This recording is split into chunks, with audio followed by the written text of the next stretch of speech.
of any injuries. Now, earlier today, several families were forced out into the cold after a fire broke out in their Providence home. Eyewitness News reporter Kelly Sullivan's been working the story. She continues our pinpoint weather team coverage live from the Providence mobile newsroom.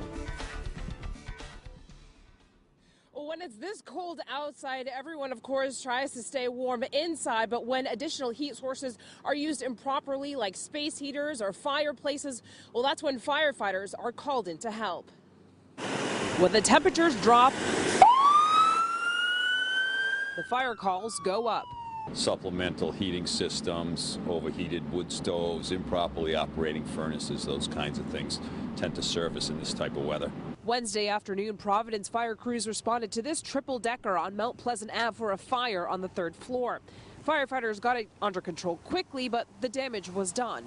The power and water were shut off and 3 families were displaced.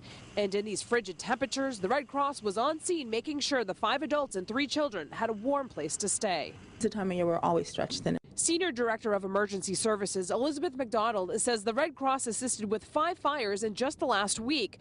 She tells Eyewitness News the Rhode Island chapter responds to 200 fires and disasters a year, with the bulk of the fires happening in the winter months. Some nights we've had 3 fires in one night, so what we can tell folks is to make sure that they're safe, that if they need us, we'll be there.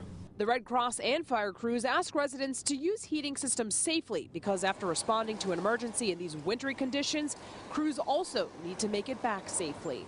The icing conditions, the snow, maneuvering around, gaining access, things like that all make it more difficult for us and more dangerous.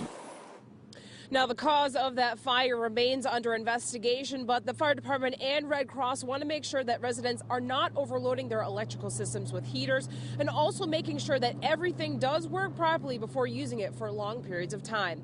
Reporting live with the Providence mobile newsroom, Kelly Sullivan, Eyewitness News.